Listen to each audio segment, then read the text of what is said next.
Yuk, mulai mungkin nih. Bismillahirrahmanirrahim. Assalamualaikum warahmatullahi wabarakatuh. Selamat pagi teman-teman. Saya ucapkan terima kasih juga sama Syahrir, Hadi, sama Farhan.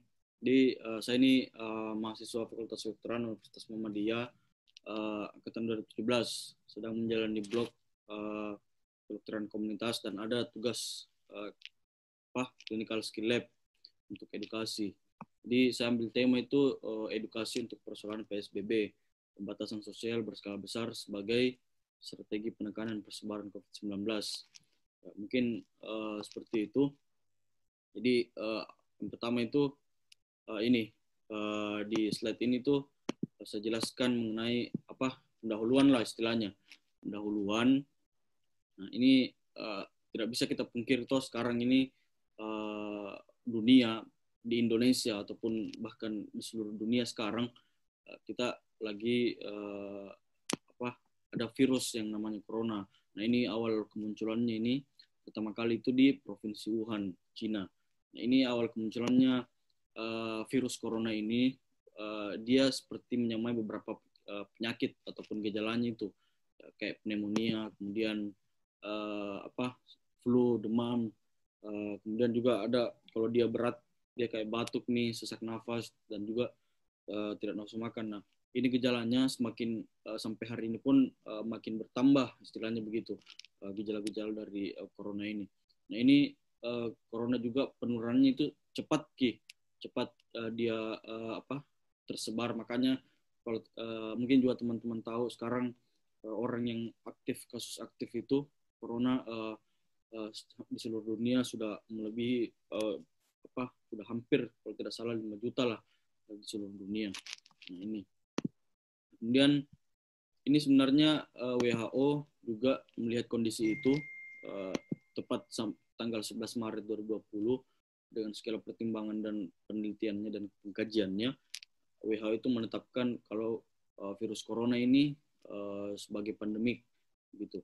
Nah, kemudian status pandemi atau epidemi global ini menandakan kalau persebaran COVID-19 ini berlangsung sangat cepat di seluruh negara dunia dan ini tidak dapat memastikan dirinya kalau dia terhindar dari virus corona. Ini salah satu ahli yang mengatakan Budiani tahun 2020. Nah ini yang menariknya juga adalah virus corona ini menyebar secara kontagius.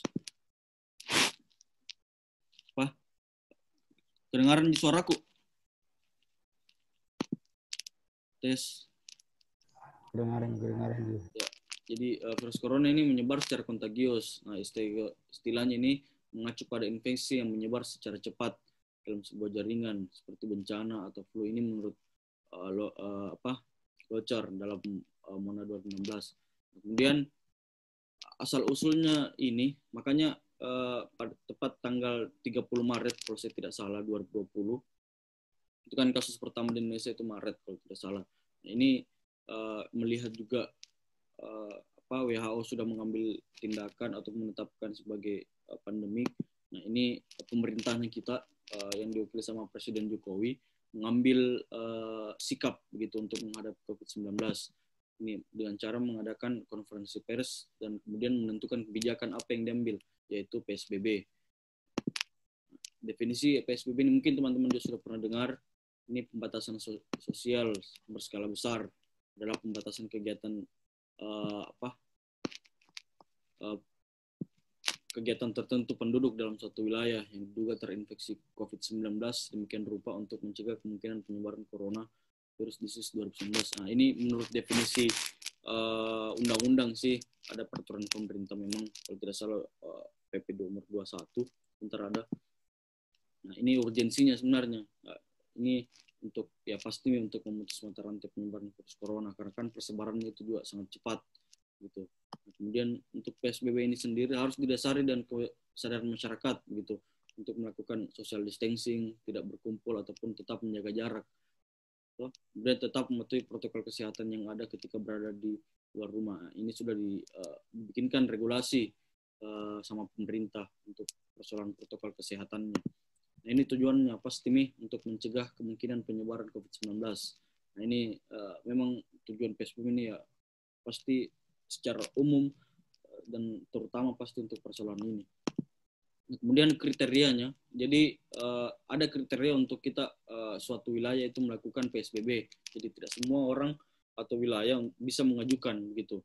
Jadi yang pertama itu jumlah atau kasus atau jumlah kematiannya akibat penyakit dalam hal ini COVID-19 meningkat dan kemudian persebarannya itu tersebar secara signifikan gitu dan cepat ke beberapa wilayah. Kemudian 2, terdapat epidemiologis dengan kejadian serupa di wilayah atau negara lain. Nah, ini juga seiring dengan bertambahnya waktu sampai sekarang pun ini untuk memenuhi kriteria ini bertambah banyak juga kriteria-kriterianya, tapi ini yang saya ambil secara umum saja. Kemudian pengusulan atau pelaksanaan PSBB. Nah, ini biasanya diusulkan sama kepala daerah ke Menteri Kesehatan.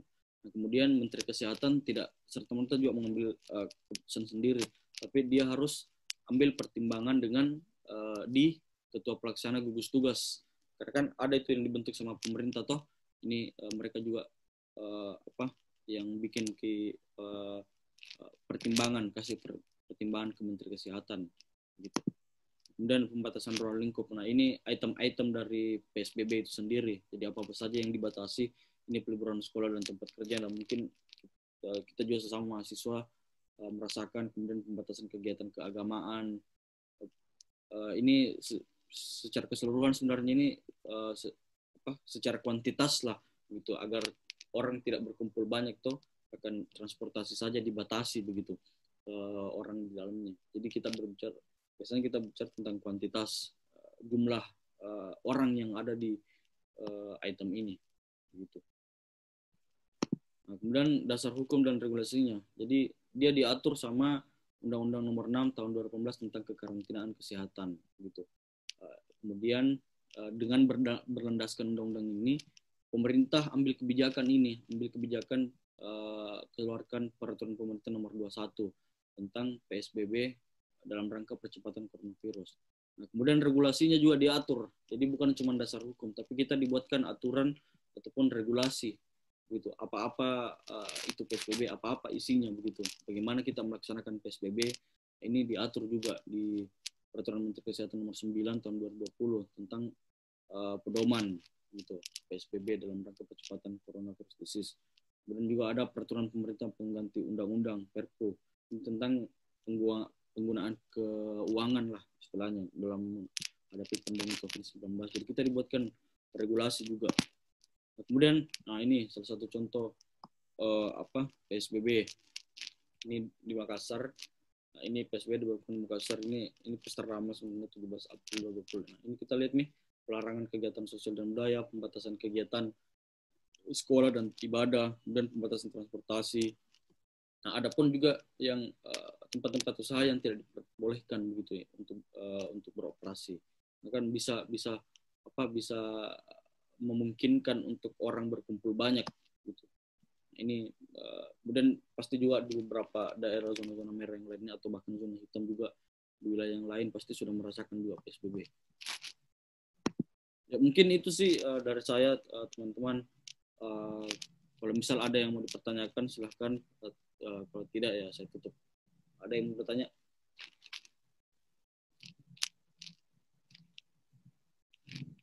Ya. Saya sedikit.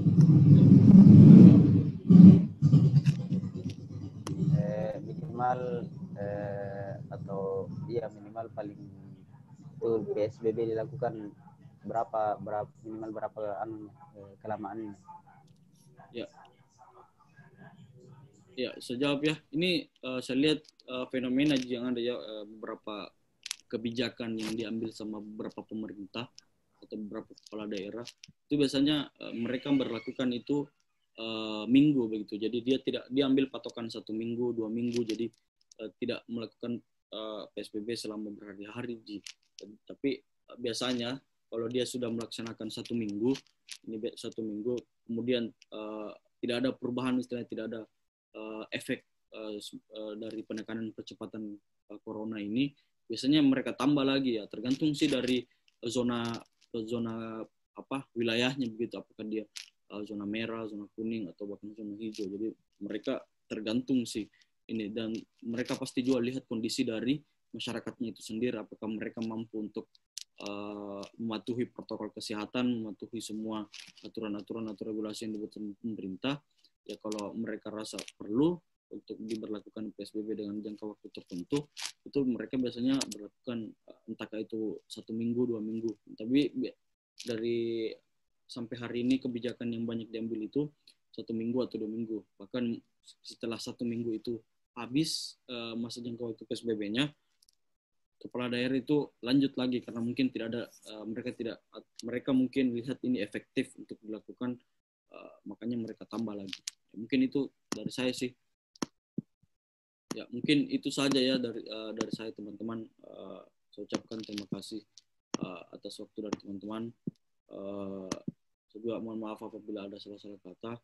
Kita doakan mudah-mudahan virus corona cepat berlalu dan juga tetap mematuhi protokol kesehatan yang ada. Ya, billahi fisabilil haq, fastabikul khairat. Assalamualaikum warahmatullahi wabarakatuh. Waalaikumsalam.